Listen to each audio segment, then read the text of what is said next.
Hi there, I'm Human Design Peggy, and today we're going to cover the third part to what the human design system is comprised of. And so once again, I just wanted to speak about the astrology, the I Ching, the Kabbalah, the Hindu chakra system. These are the four ancient systems that are comprised. And then there's also physics, biology, chemistry, and quantum mechanics, quantum physics. Those are the newer systems of information that are herein. So I'm going to now quickly go to move this up so we can see what we're doing here. All right, so here we go, part 3. So let's talk about how today's systems of information, or the modern systems, are comprised here. So with the physics, the biology, and the chemistry, the 9 centers here, and I've named them. Well, I haven't named them. I've listed their names. And so the 9 centers, it's about inspiration. Every one of these centers is related to organs, glands, or fluids, cells in the body. And so this is how the human design can relate to the physics and the biology and the chemistry and to the DNA, because that there are, we spoke last time in the second video about the 64 gates, 1 to 64.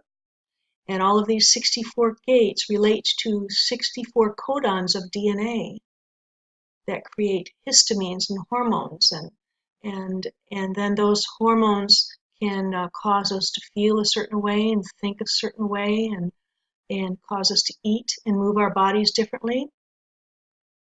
And also, the way that we think and feel and move can create hormones and histamines, and they can further affect us. So that's kind of like the chicken and the egg, which came first. You know, it's it goes back and forth. So let's see, where were we here? So these centers. This is the center of inspiration and relates to the pineal gland. And this is about conceptualizing and figuring out mental patterns, and this is related to the pituitary. This center is about communication and action, and it is about the thyroid and parathyroid. And this is the center of, I've lost my marker here, where'd that go? There we go. This is the center of identity, direction, and higher self, and love of the higher self, love for the higher self, so love for God and love from God. And it's also about liver, relates to the liver and the blood. And then over here, the willpower is about, relates to the stomach and the gallbladder. Here's the emotional intelligence, the solar plexus. This is the powerful, powerful energy resource right here in the middle, this red square. And it's about the reproductive organs and reproducing and sexuality. And over here is the intuitive awareness and survival instinct center. And it is about the spleen. It's about the immune system. And then the last one down here is called drive and stamina. And it's about adrenalized, it's the adrenal glands, and it's about adrenalized pressure to move in life. So,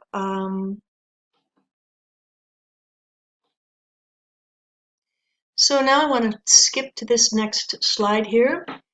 And this is about today's system. It's a continuation, and this is about the quantum mechanics and the quantum physics.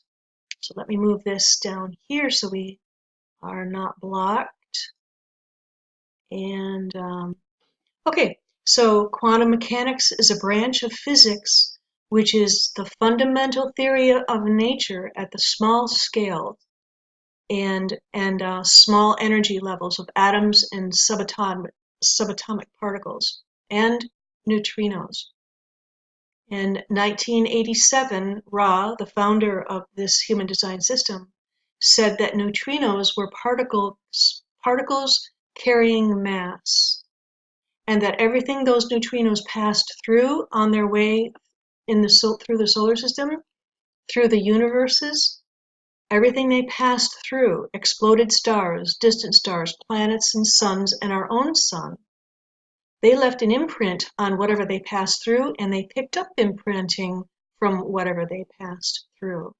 So this explains how our solar system affects us, how the planets and the moon, well, of course the moon's gravity is one thing, but it's more than that. And it's about the neutrinos that are imprinted with the characteristics of those planets. And so this explains how our solar system affects us by the imprinting characteristics and aspects before and on the day that we're born. Remember those 3 months before we're born for the unconscious, and the day we're born is our conscious activations. But the sun and the earth and the planets and the distant stars, they're still transiting around. They're still transiting and affecting us every minute of every day. And for this man here, he has 3 channels of knowing without knowing how he knows. And this knowing comes when it comes. He can't make it happen. But this knowing is information. Human design doesn't really label it spiritual information, but that's what I see. It's spiritual information coming in. And right here, this channel that this man has, this channel that man has, and this channel down here that he has, all 3 of these are in what's called the knowing circuit, the individual circuitry, and that is about knowing. So in addition to the knowing, that he will just know things without knowing how he knew them, then in addition to that, he can receive inspiring information that can bring satori, or enlightenment, to him. And unconditional love and a level of innocence is also coming into him in these 3 channels. And intuitive information that he can hear through his immune system. So to wrap this section up, this man is receiving information in the information's own time that is coming from forces beyond what we call real. And that's why I say that quantum mechanics, that to me, the explanation of how quantum mechanics is in here, is part of the system, is because it's formless meeting form. Okay, so just one more slide here. So if you would like to know what your light shining out into the world is, or if you'd like to know what grounds and balances you, and what your driving force is, and what shadow aspects distract you and pull you off your path, that's just part of several analysis that I do. And so if that is interesting to you, then I invite you to take a look at my website, thealaskahumandesign.com, and to see if one of the analysis that I do interests you. And remember that I do free BodyGraph and the descriptions of the 3 most important parts: type, life strategy, and decision-making authority. I do those for free, so you can access that from the website as well. So, all right. Well, it's been a pleasure to do this 3-part series, and thank you for listening and watching. So, bye for now.